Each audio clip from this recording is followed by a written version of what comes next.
Hello and welcome to the Morningscape podcast. I am Matt Moody, joined by DJ Mitchell to cover the Thursday, February 15th Daily Fantasy NHL slate. DJ, how you doing? Pretty good. Was in the middle of writing a paper, and you texted me and said let's podcast, which was kind of a surprise. I don't think anyone will be expecting this. But it gave me an excuse to stop writing about global branding and start writing about this. Not writing, I guess, but talking. Yeah, Um, y'all can thank a eye infection for the dinner being postponed and the oh, plans really? being changed. So, But why didn't you text me earlier then? uh, because we made other plans, Oh, and okay. but they're not all night plans. So, um, here we are Here we now. go. All right. So before we dive into this late, did you want to do any sort of recap on Tuesday? Was there anything I you wanted mean, to touch on, or not I really? I don't. My team Okay. is terrible. Yeah, I basically ran two lineups, and one of them finished with like 11 points, and one of them with like 40. It was amazing, and like I had two of the same players. I had like two guys at 100%, and they both did well. Everyone else did terrible in my one lineup. I don't even want to look. I know I had the Sharks. I don't want to talk about it. So why don't we go into this slate? I think it'll be a bit different. Well, one of my players was Hurdle, so that really didn't help. But Hurt. we have. Well, It's get not it funny. because he's hurt now. No, I do get it. So we have Carolina at New Jersey, the New York Rangers at the New York Islanders, Los Angeles at Pittsburgh, Anze Kopitar, the Slovenian. But did you see the tweet? He's very, very happy about Slovenia. I don't know if you Yes, saw it or not. Detroit at Tampa Bay, the terrible Buffalo Sabres against the terrible Ottawa Senators, the Calgary Flames at Nashville, Washington at Minnesota, the Anaheim Ducks against the pitiful Chicago Blackhawks, Montreal against the pitiful Coyotes, Edmonton, who's awful, against the really good Vegas Golden Knights, and then San Jose against the Vancouver at the banged up San Jose Sharks. So a lot of teams are bad in my opinion, and I just voiced it. Matt, do you want to start right away with Carolina at New Jersey? Sure. I will Both teams are okay. kind of walk over your calling every team in the NHL bad. I feel like that should just be reserved for the Buffalo Sabres, but I digress. All right, bad and terrible. Like I only use bad for some and terrible for Hey, both. hey, you show me a team that's beaten Tampa and Boston in the span of 1 week this season. Yeah, Chicago was really holding them back. I mean, just like Taylor Hall was holding back the Oilers. I mean, Of it's like course. Yeah, I mean that's how it works. It's not that like a couple lucky bounces or something. that is Um, how large sample sizes work, I DJ. would love to like. Have you ever seen the Twitter account that says like Sabres, Facebook, and like it was like it Yeah, finds yeah, like the yeah. most Yes. yeah. Yes. There has to be someone that's like Eichel's not a leader, and that's why we never win, and like Wait, now he's not there. you haven't seen those tweets? I haven't looked because Oh I my will look God, they tonight. are They're there, right? everywhere. Okay, I It is thought they would be hilarious. everywhere. I knew they would be. I just haven't looked. I've been very busy. Like this next 2 weeks before midterm and like midterm tests and stuff is pretty brutal. So I haven't really been. I want to. So it's out there. So I'll if you follow me on my personal account, you will see some retweets tomorrow. So at DJ underscore Mitchell 94. I tweet a lot of funny hockey stuff and a lot of Bonaventure stuff. But why don't we get into the slate? Because I wanted this to be under 45 minutes so I could write my paper. So Yeah, great Carolina idea. at New Jersey. All right, so Carolina and LA just went nutty on Tuesday. I did not see that coming. Justin Falk, of all people, picked up the natural hat trick. Um, can safely say I will not be going back to that well.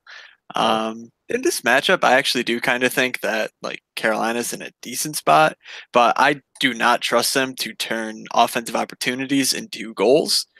And it's kind of tough for me to jump on a team when I feel like people are going to look at 7 goals and just kind of flock to it.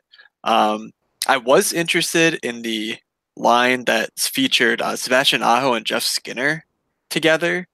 Um, but I mean, Sebastian Aho is 6,300. Skinner at 59 is a little bit more manageable, but man, 6,300 for Sebastian Aho, like it feels like a really strong play and a strong stack. Even put him with like Justin Falk and get like a really good group of players that I think are like quite talented and quite good for DFS. But I just don't really see 6,300 being reasonable to pay for Sebastian Aho. So, do you like any of these Carolina guys, or are you kind of focused on maybe the other side of this game, or none at all? I'm probably not going to play anyone. To be honest, I don't think. First off, the defense. If you click on that game and you pick a defenseman from that game, I think you're wrong right off the bat. Like Falk is fine, like he's fine, but 5K, I think you're going to need to save money as your second defenseman because there's one defenseman you're probably definitely going to want to have, which we'll mention later.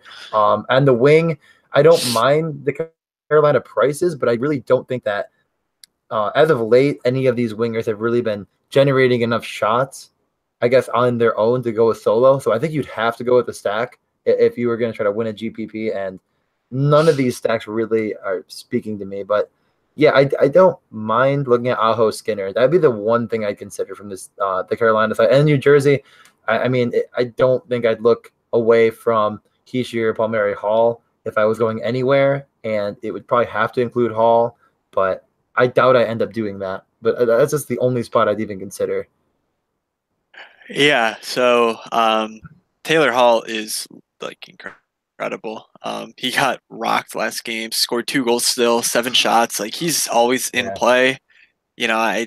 It's just tough to spend that much on him, on anyone I really. Like you I have mean, to like, really love a guy, and I just yeah, feel like it's tough to buy in like that on Taylor Hall. yeah. He has what 35 shot attempts over his past 5 games, averaging 7 shot attempts a Pretty game, which good. is like really, really good. I think Yep. at that, like, his price isn't really wrong at 7.5. Like, it's fine. It Mhm. just I don't like to target Carolina very much, so I probably won't. Right. And I think this game will kind of be a dud. So do you just want to Yeah, move on? Or? and then just a little bit more news. So Kyle Palmieri did end up playing 21 minutes in the game on Tuesday, and also was on the ice for like the game tying goal 6-on-5 situation late. However, he wasn't on the first power play. Hmm. Um, it was Zaka, Bratt, Hall, Wood, Butcher. So that's kind of frustrating. He ended up getting most of his time with the second unit. So I'm kind of off of Palmieri. I think you can certainly get away with like playing Pavel Zacha for 3.4, but spending up on Palmieri at the mid tier, I think there's other better options that we will discuss. So yeah, let's move to the Rangers at the Islanders. I was telling DJ before we started the pod, I love the Rangers here.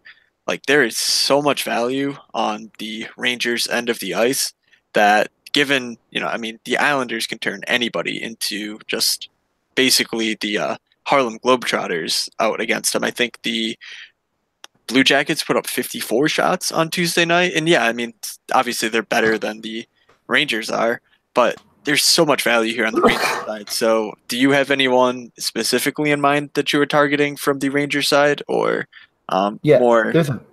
there's a few. I think that there's merit to going with Rangers power play one stack, being as you have Zabinajad, Zuccarello, and Nash all on the same 5-on-5 and first power play, with also JT Miller on that first unit and Brady Shea. Now, Brady Shea's got a pretty big bump in price since taking over as their top defenseman with McDonough out. I guess this is granted, we don't know if McDonough will be out or not because we still, as we mentioned in the last show, don't really know what's going on there. I really do assume that it's something to do with him not wanting to play, being traded in that kind of respect, because it's pretty suspicious to say the least. But I won't enter into that. Brady Shea, though, 4,400 on DraftKings. I'll pull up his FanDuel page while Matt talks, but I'm not positive. I assume he'll be pretty cheap there. But I think the defenseman I'm more interested in is Tony DeAngelo. I think he has a better kind of DFS build at this point. He's getting good enough minutes. I really do think he'll turn into more of a offensive producer for this team down the stretch, and a name that we're all going to get familiar with. And I think right now at 3.7, it's a very fair price. He doesn't correlate as well in the power play, and I really don't like the Rangers' second power play as much of anything besides pure punts. But that's kind of where I'm looking right off the bat. Matt, I'll let you talk. I'm going to pull up FanDuel though and just look at these guys' Okay. prices there. Yeah, so yeah, you look at the second unit for the Rangers and it's not pretty. However, there are so many guys here that are like sub 4Ks. All of them are, literally. So I I think you could certainly get away with, if you don't look at that first power play that DJ outlined, going maybe even something like Kevin Hayes and Tony D'Angelo. Not really sure when he went from Anthony to Tony Yeah, I know, D'Angelo, right? That's but weird. I kind of like Anthony D'Angelo a little bit better. But Tony, we'll do this for you. Um, I think that's a viable stack. But yeah, if McDonough ends up playing in this game for 4.7 on DraftKings, he is a complete lock, in my opinion. I feel like when they're playing guys like I literally don't even know who Jay Gilmore is. John Gilmore and Yeah. Neil Pionk, who played 25 minutes last game. Pionk, I don't like McDonough's going to get all the workload he can handle. They're certainly going to want to showcase that he is fine for Wait, is he potential trade playing? suitors. No, but I mean, if he does, he's a If he does, lock. okay, I was gonna say, yeah, I Um, think McDonough would be a lock. and Okay. then if he doesn't, I think that full first line, as DJ mentioned, is among the top plays on the slate. Especially, I love Rick Nash and Zibanejad because of their incredibly high shot rates. But Zuccarello priced down to where he is at 5.3 as well. I mean, he just fits in perfectly for a 3-man stack or even like a 4-man stack or something. So I'm really loving the value on the Ranger side. That's probably where I'll be Yes. starting my lineups. I mean, I really don't hate the other side of the game either. I think you're probably transitioning there. I Right. mean, besides Hendrik Lundqvist, this Rangers team on the back end is really bad. I mean, I like Brady Shea, and I think he's going to be, a top 4 defenseman potentially. That might be where he maxes out. But the rest of these guys, it's definitely who knows. Tony D'Angelo, I would say, is a question mark, but I really hope he can end up turning into a decent defenseman. The rest of these guys, probably AHL quality. Nick Holden, maybe as like just a defenseman, he's bad, but like okay. And there's no one else. Actually, I don't even know. I said that, and I don't like Holden very much. I'm not trying to say that, but all these other guys are bad. It really feels like the Rangers are just trying to see what they have, and guys like Pionk and Gilmore, and just trying to like check in on them. And it's like an experiment because it I doesn't make any sense why Pionk goes from the AHL to 25 minutes. Maybe there's something there. Who knows? Also, if Lundqvist doesn't play tomorrow, I mean, you would be getting a goalie that would be taking his first NHL start in Alexander Georgiev, Georgiev. maybe. I'm guessing it's just It could be Georgiev. Chev. Yeah, it Yeah. could be that. That I don't know if that's possible or not. And also, if you want to hear my favorite NHL trade rumor that I made up by myself, do you want to hear it? Oh yeah, hit me with it. Ooh, okay. Hendrik Lundqvist gets traded to the Islanders, stays in New York City, Okay. stays in New York City, and helps that team get over the hump that they're in right now. Like, I think he could come into the Islanders and like actually get them to that next level. Like, I think their goaltending has been that bad at this point, where it's like if they brought in a guy like Lundqvist, that would really push the needle for them to get over the hump. Because I don't think their defense is lost, and they're gonna get Boychuk back.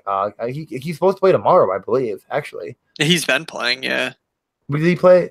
Oh, he Yeah, did play. yeah. You're right. Okay, never mind. I feel like the first game back he barely played, so we didn't really mention it, Right. and now he's back at that 20-minute mark. Okay, that's probably it. So this team is, it could be okay. Yes. That's my favorite trade good. rumor I made on my own.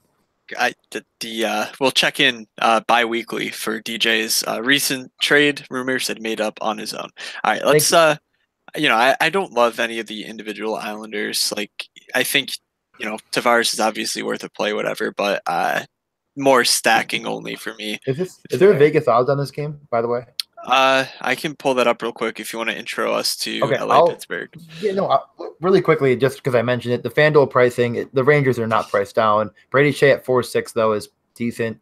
McDonough 5.4, and then Tony D'Angelo is 3.7, which is a really nice punt, I think, on FanDuel. But other than that, nothing. All right. Major. So we'll get into LA Pittsburgh. Rangers Islanders is a 6.5 over under right now, with the Islanders as minus 130 favorites. That sounds about right, and yeah. I really do think this is game stackable. I think you could get Rangers 1, Islanders 1. The question is, would you have to leave off one guy to get Brent Burns in? But we'll touch on that later, and maybe I'll try to look at it. But LA at Pittsburgh, this one I would not call by any means a fade, but it's pretty pricey if you want to get those top Pittsburgh guys. Yeah, the Gensels was just teasing me over the past week, I guess. Yeah. I let me say, like, if obviously people look at his game logs and he had 9 points and 16 minutes last game. Um, so, I was on the one end of the spectrum, saying like, oh, he was getting fourth line minutes on Sunday. Yeah, he is on the first power play, but he literally only played 8 minutes. He doubled his ice time the next game. So I also kind of feel like that without playing with Crosby at all, like as he did not um, on Tuesday's slate, I feel like that's still kind of risky. Something that I'm definitely afraid of. However, I mean, good God, like he had a power play goal, he had a 5-on-5 goal.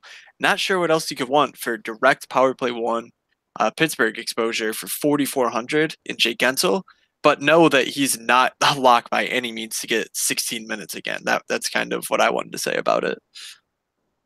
Yeah, no, this game it's really weird, and I do feel like Gensel's now becoming like that ultimate GPP type of guy, where it's like I really think again like this is a guy that could be game script dependent, and when he's doing well, and the Pittsburgh Penguins, they're kind of like it's a kind of a high scoring game. Like the guy gets on the ice, they got to keep the pace up. I don't know. It could be Well, something. I mean, it's he's not very literally good defensive it's player, but literally a not. thing where if Mike Sullivan sees like Zach Aston Reese have a good shift, I don't. Oh my away gosh. like down goes Simon to the fourth line and up comes Aston Reese. Like it's just kind of Yeah, a rotating it's coaching. I cast. kind of like the way you put that. Like it's almost it is more coaching than it really is like game script maybe with a For lot sure. of teams. Pittsburgh Yeah, for no, sure.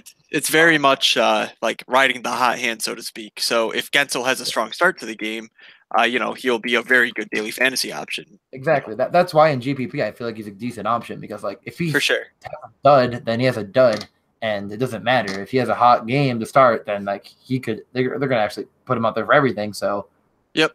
No, I agree. The way you think. So All why right, don't we? But yeah, is there anyone from this game you really like? Because honestly, I'm not really targeting this game very heavily, in my opinion. I mentioned Tyler Toffoli's ridiculously like good shot rate over the past. I think it was over the past 2 months now. He's like top 5 in the NHL in Corsi per 60. He's only 5.2 playing with Kopitar, 5-on-5 and power play. He's an option I think at 5.2. He had a good game last game, which is kind of why I'm feeling good about him. But the underlying numbers have been there for him. So I really like him. Obviously, I think Malkin, Crosby, Kessel, they're all worth plays. Letang and Schultz have been flip-flopping again on the first power play, so I'm just staying away from both of them. And that's pretty much it for this game for me. That's fine. But also while we're on LA, any thoughts on the trade before we move on? Yeah, I mean, Phaneuf, it seemed, I expect him to play given that he was literally in Pittsburgh at the time of the trade, and they are playing in Pittsburgh again. So I would expect for him to play. I don't really think he's going to do all that much, like daily fantasy wise, given that they have Doughty, obviously, they have Martinez, they have Muzzin. So not really interested in him from a daily fantasy perspective, but I don't hate it. I mean, it's fine. Mm-hmm. I think both teams kind of did something they needed to, wipe the slate, kind of move some money around, and maybe it helps the Kings on a playoff run or something. No, I agree. I don't think Phaneuf is quite as bad as people say he is. Like he's not that good, but he's not. I don't know. I just feel like the Canadian media really has ripped him apart, and I really don't think he's as bad as people say. And I think that if you paired him up with the right guy and found a unit that worked, I think the Kings, I think they could have, they have 3 pretty freaking good defensemen. And I think he'll be just formidable in the top 4. So that's pretty much all I have to say. But overall, the trades, whatever. All right. Let's go to Detroit at Tampa. Tampa, as we kind of alluded to, ended up losing to the Buffalo Sabres.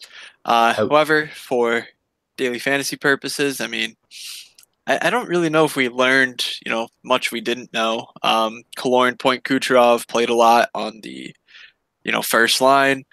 They did roll 11-7, which made things interesting from a line stacking perspective. But really not a whole lot changed changed there. So, are you still looking at Killorn in a pretty good matchup? I mean, I think okay. Well, Gord scored on the first power play, and Killorn was not on the ice. But I'm pretty sure Killorn's still on that first unit, technically, right? Yeah, I feel like they shuffled their power play though. I mean, I watched most of the game.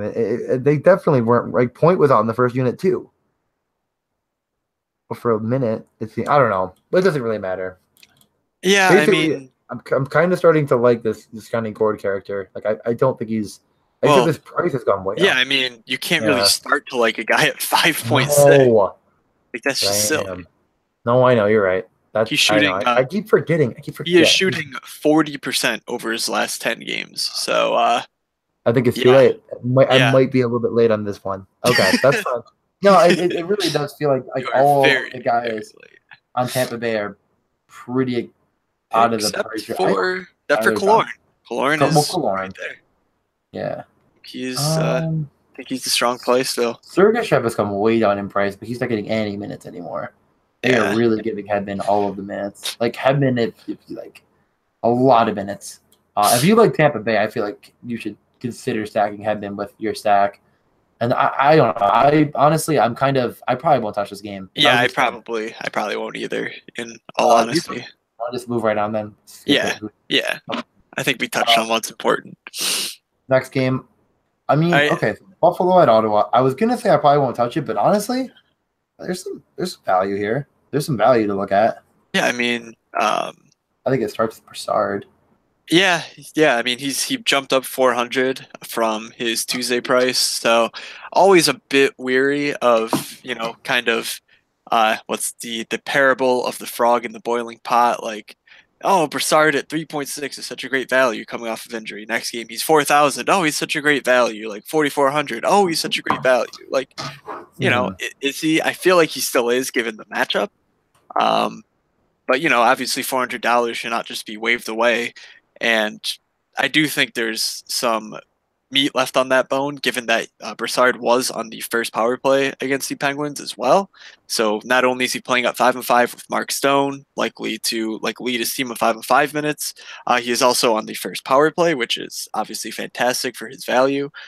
So, when he is 44 and Duchesne is 54, I think that's kind of a good reason to go with Brassard here. I think he's again one of the top centers, but again, kind of keep that consistent price increases in mind, and as he approaches 5K, kind of start evaluating it at least from a more high level, I think, perspective. Okay, that's fine. So what about the Sabres side of this game?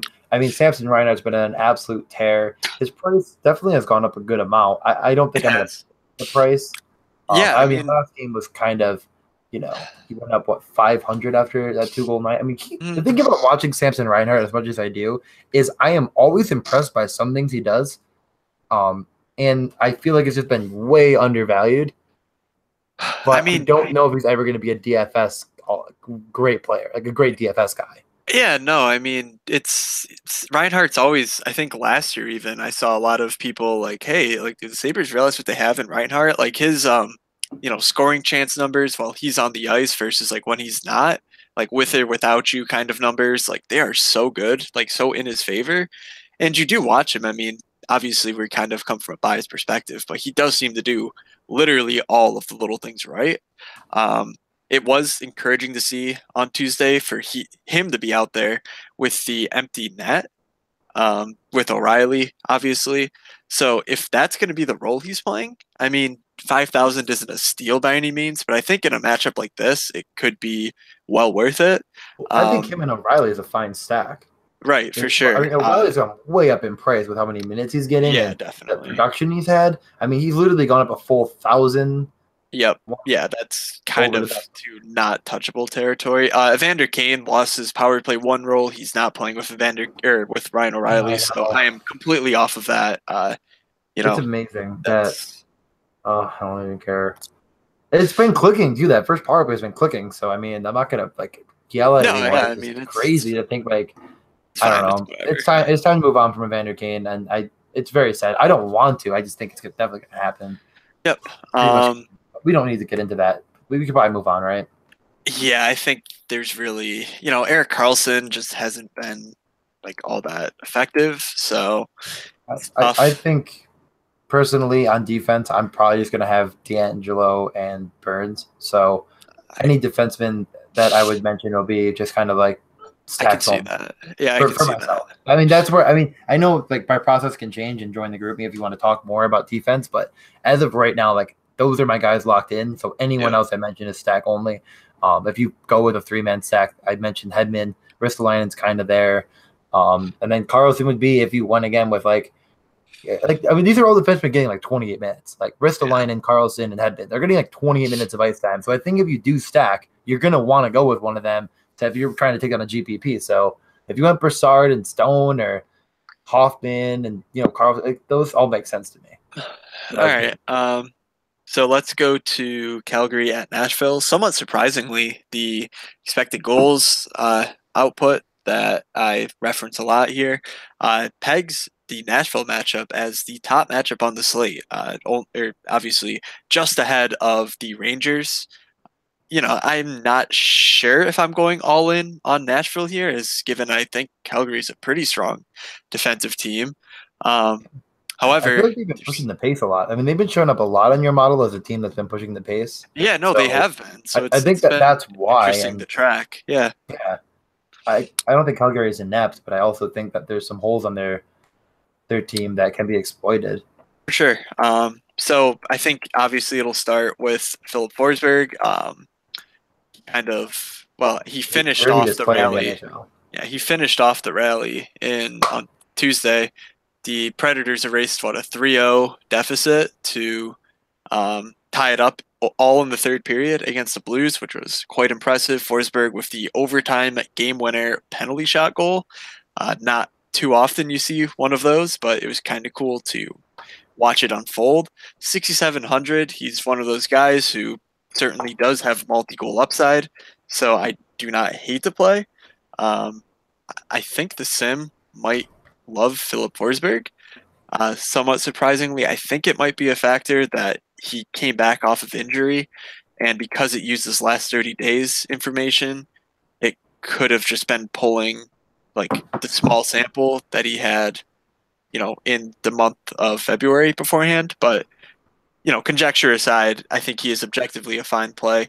He's been playing with Arvidsson and Johansson if you're looking for stacking options. And their power play defenseman has been PK Subban, not Yossi. So just keep that in mind as well. Anything else from you, Deej?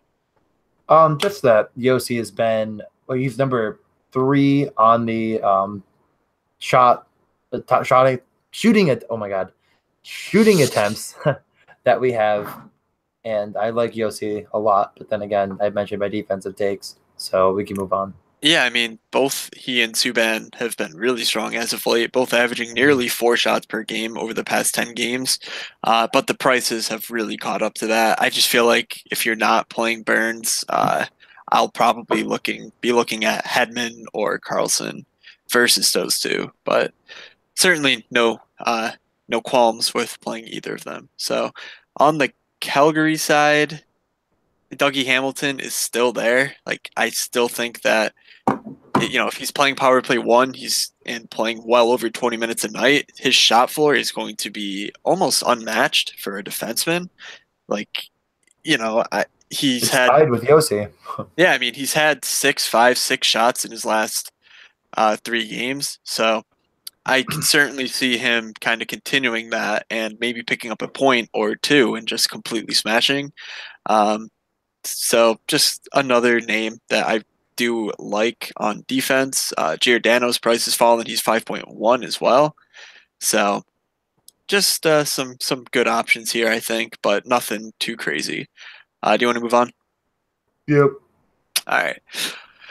Washington at Minnesota. Speaking of late game collapses and or comebacks, Washington really blew that one against Winnipeg on Tuesday as well. They look to rebound against the Minnesota Wild, who kind of surprisingly had a tough time putting away the Rangers, who we just discussed as well. So I don't know. There's probably Minnesota is like the worst team at getting a lead and sitting on it. I mean, did you watch any of the Arizona game? I had Dubnyk in net, and Yeah. that loss from Dubnyk probably cost me at least $2,500. So yeah, You understand. You know what? If you go to I understand. Zach Braze's game logs and look at his last 5 games and tell me how many fantasy points he's had. Can you do? Oh, oh, four, Yo, four, four, four, four, four. Okay, all right. he is the model of consistency. I Like feel you. 4 points in every, like exactly 4 fantasy points on DraftKings in all 4 of it. What last 5 games? I mean, Yes, last five. that's insane. I don't think I've ever seen that. Like a guy, like I mean, I've seen like a guy get zeros, and like I look through the Sabres guys. So man, there's some zeros there. Um, that's not the same case on FanDuel, but like they're pretty similar because I guess for some reason I don't understand how that's. Are shots not the same amount? No.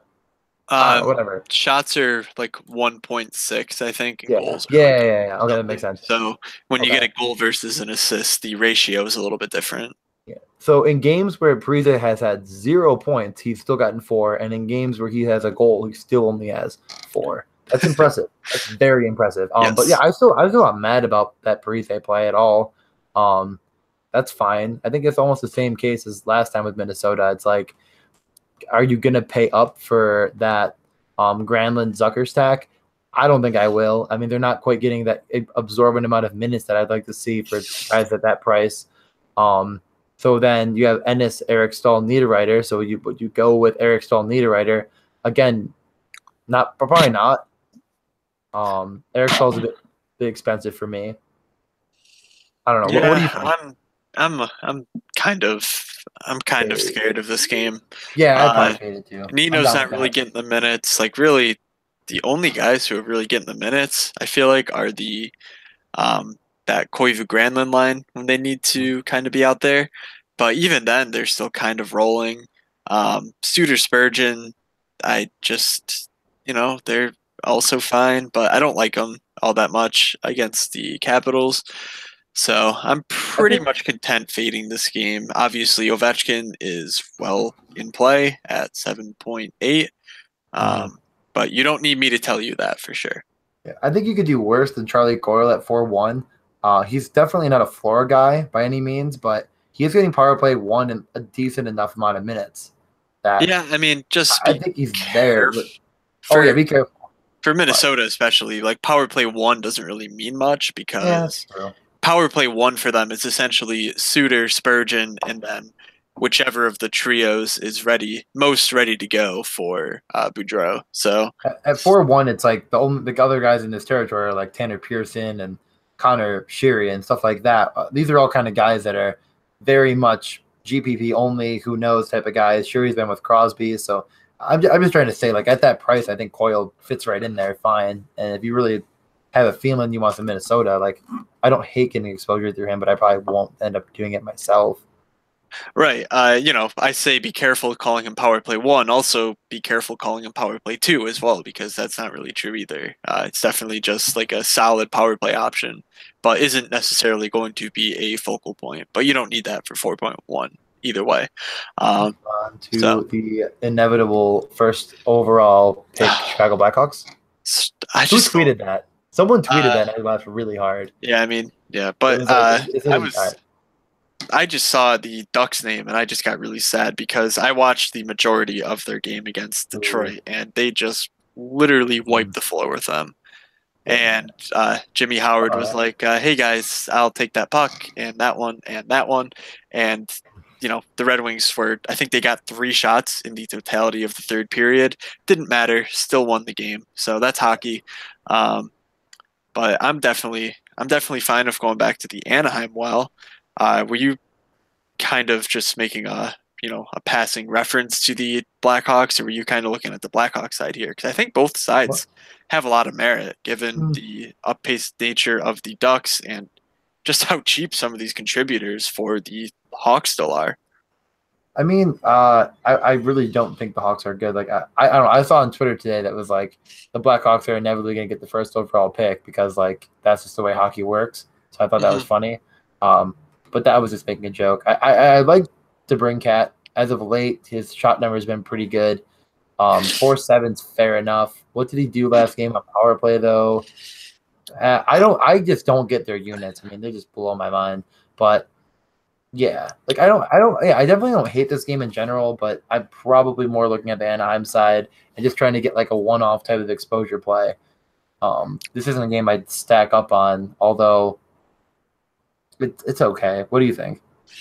Yeah, I mean, stacking Anaheim is like okay, but again, Raquel's just reached that price where it's so hard to stomach him and Getzlaff over some of these other like truly godly options. I mean, McJesus is 7.4. Like, Mm, come on. Like, I don't, it's against Vegas, but like, come on. How are you going to save $400 to go to Ryan Getzlaff, who, in and of himself is a great player, but it's yeah. McDavid. So, um, I No, I don't would. really, I don't really see Okay, myself good. playing the Ducks, to be honest, even though I like the spot they're in just because of the kind of wonky pricing. Um, even Adam Mm, Henrique is 5,000. So you're pretty much left. We talked about a little bit last show, but going with someone like Ryan Kessler, who's 4,100, playing a ton of minutes, but really without the shot rate you'd like to see, or someone like Silverberg, who is obviously stackable with Kessler, with kind of the same sort of story. Just a little bit no, too cheap for how talented he is, but hasn't really been showing the production to warrant a look. So yeah. You know what? I'm just gonna I know this is really jumping the gun, but I think as a cheap stack, which could be a cheap stack that I could take as my cheap stack, like that Kessler, Silverberg, Montour kind of like second power play unit stack. It's not terrible. It does look like they ran those units pretty evenly. And Chicago, I know the last game they took a ton of penalty minutes. They're bad. I mean, their defense is really not good. So like it's likely again that they'll continue the trend of taking a lot of penalties. I don't hate that idea of going with that cheap stack. I mean, those players are all very good players at very cheap price against a yeah, no, bad team. I can see It makes that. sense to look at that as a cheap stack if you have a lot of upper tier guys. If you want to go Montour over D'Angelo, I don't hate that idea. Obviously, we haven't mentioned him lately. He hasn't really been doing much. It could be time to jump back on that train. I mean, it definitely seems like a team that's been looking for offense. Yeah, I mean, his like definition of not doing much, like his seasonal average is still 2.5 fantasy points Yeah. per game for 3,300. I mean, if you get 2.5 DraftKings points, you're doing fine, obviously. So, Yeah. All right, we can certainly, move on. yeah. Oh, unless you have I something to add. I just wanted to mention Brent Seabrook again because he's still 4,000. You mentioned the defensemen on Chicago are really bad. Seabrook is one of those really bad defensemen, but unlike his real life salary, his daily fantasy salary is pretty cheap at 4,000. So I like Nice. him. He has that power play one correlation with Patty Kane, and that's probably my favorite play overall in this game. But we can move to Montreal on a road back to back at Arizona. Um, Crickets or Yeah. Nah.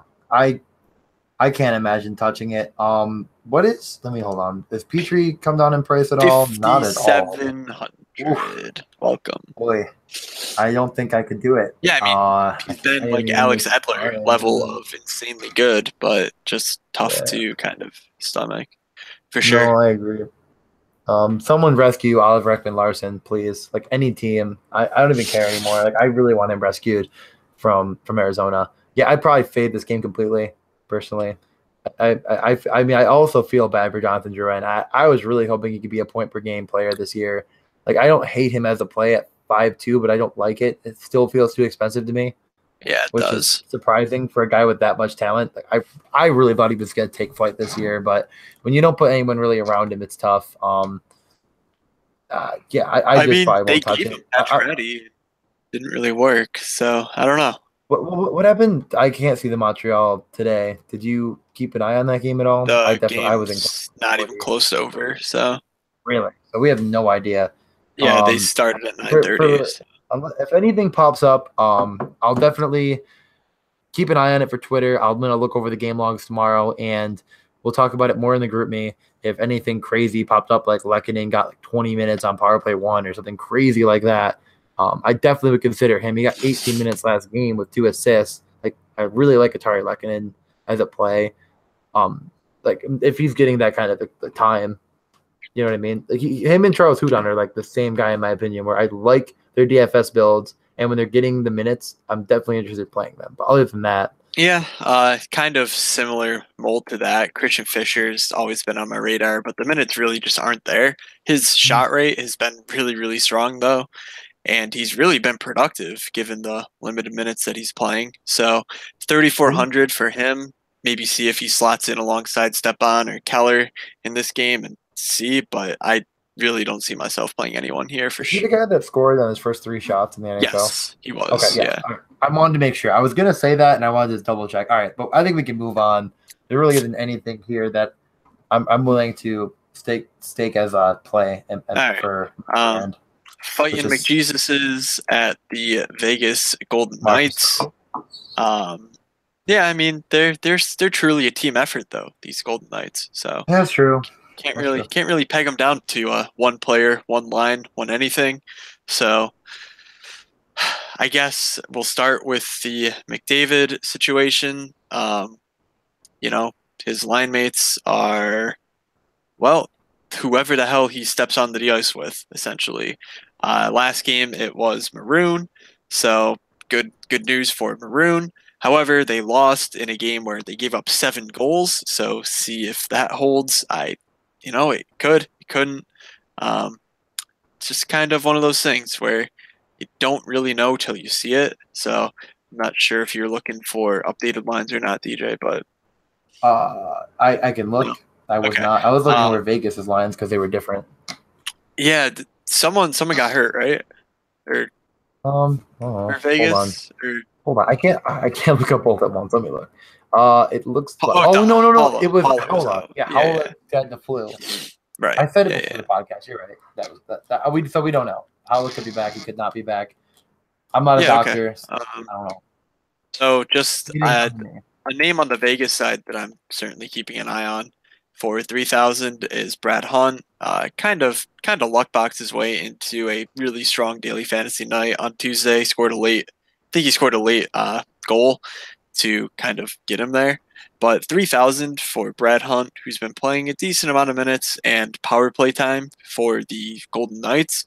Whenever they're in a good matchup against a team like Chicago was or like Edmonton is, that certainly is not good defensively and who you should not expect to really contain and or stay out of the box. I think Edmonton has the worst penalty kill in the league. Yes, that's mostly due to their like 56% at home or something, but I'm not a big believer in home road splits for special teams by any means. So I think Hunt makes a little bit of sense. Did you see the McDavid thing? Regardless, I think McDavid is like not a lock, but oh my God, 7,400 for McJesus. Like, I'll take seconds, I guess. One of those kind of things, because that's just insane. No, McDavid was a great play. That's for sure. I don't see lines confirmed anywhere.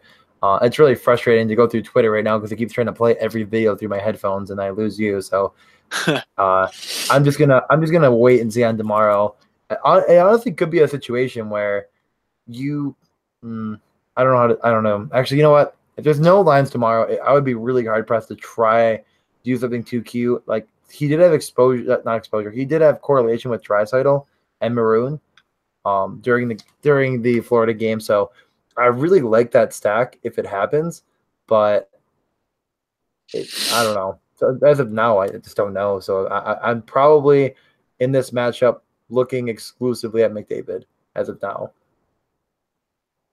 And possibly a Vegas defensive. But I just feel like at the same price, I feel like I like other guys more. I mean, obviously you mentioned Hunt. He's kind of your ultimate punt, huh? But other than that, yeah.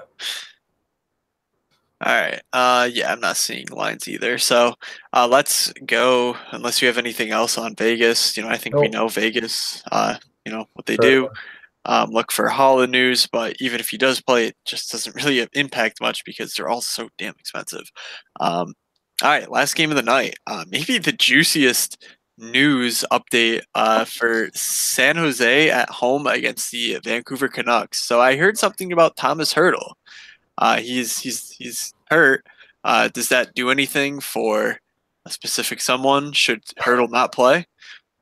Yeah, it puts Brent Burns into basically playing 60 minutes tomorrow night on offense, defense. He might dress up as the goalie for the third period. Who knows at this point?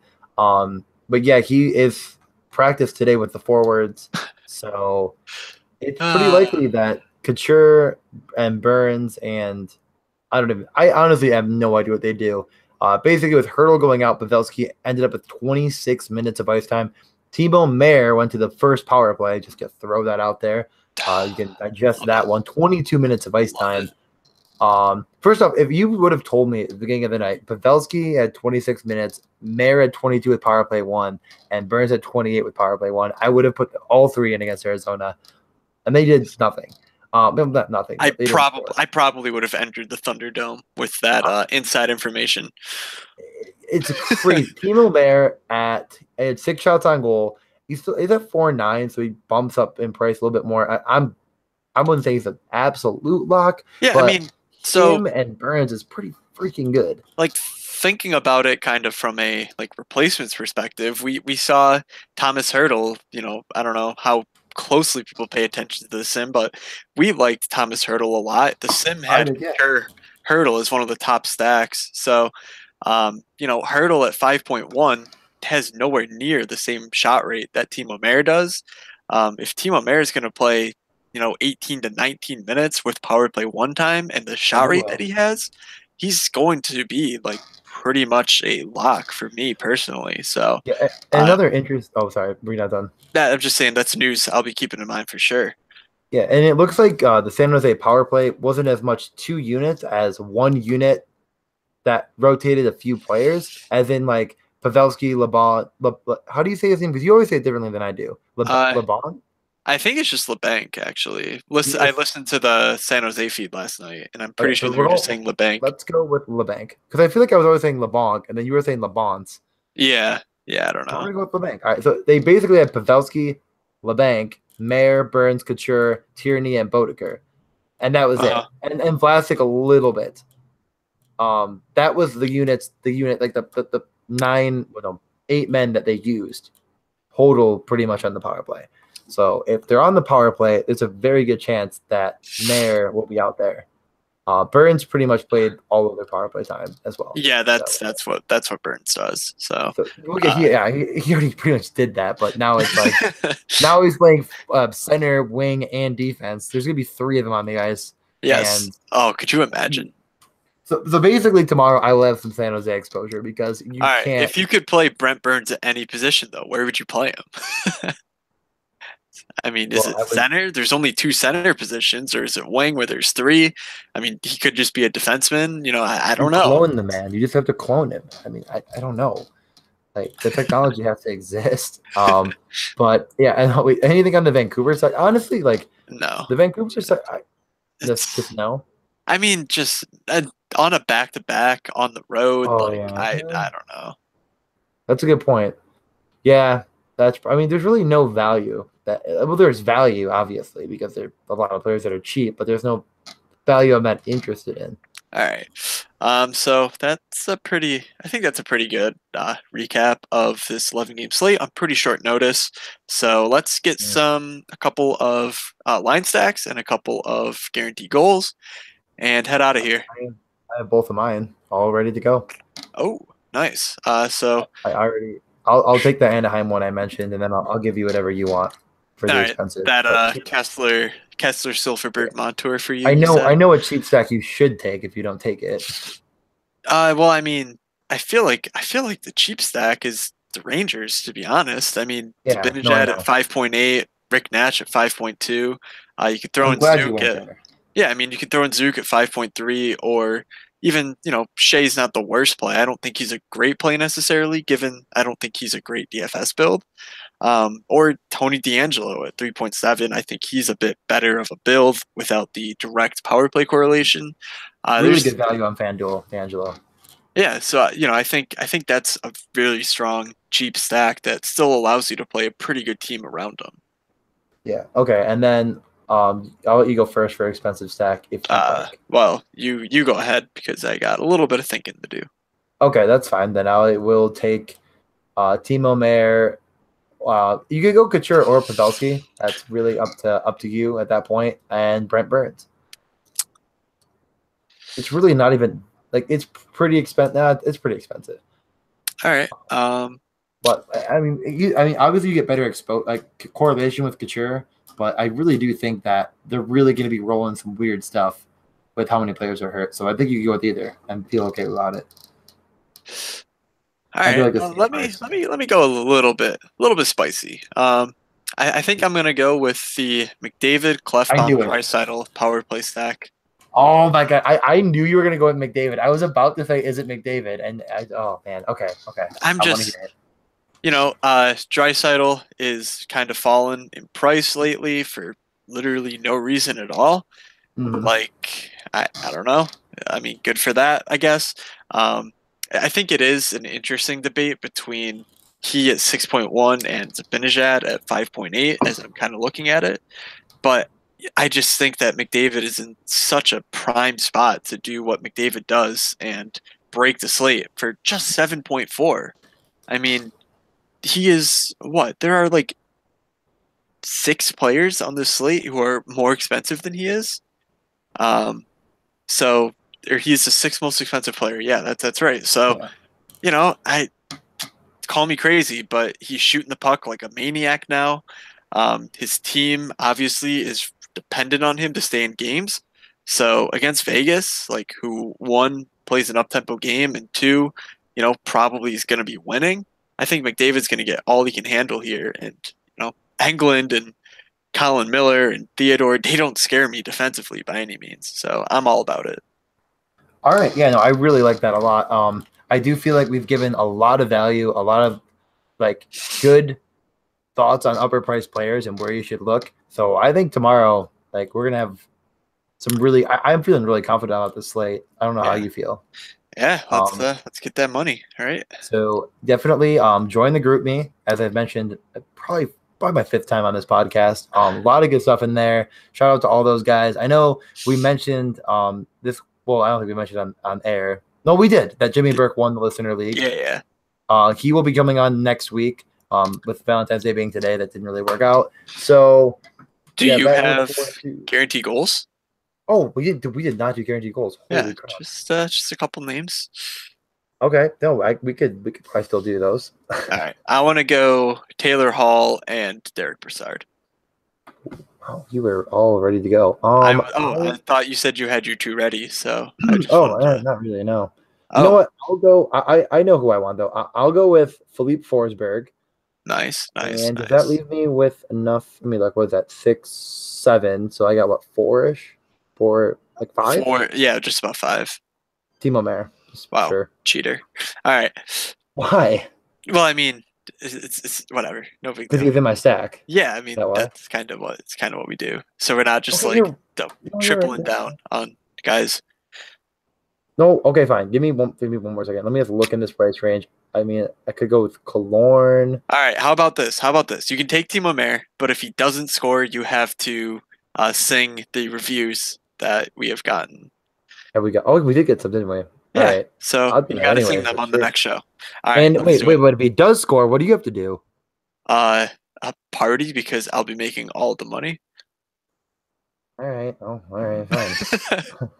I guess you automatically win, but all right, good. All right. One more thing. Oh, To close the show, if you aren't doing anything Friday at 7 p.m. and you really want to know what I'm doing, ESPN2 will be featuring the Rhode Island Rams at the St. Bonaventure Bonnies. I have prime seats to the game, and if you don't watch, you're missing out on the greatest atmosphere in college basketball. that's adorable, DJ. All right, so that'll just about do it for this Thursday slate. Uh, yeah, good luck. So from Doug, from DJ, and from myself, have a good slate, everybody, and we will see ya.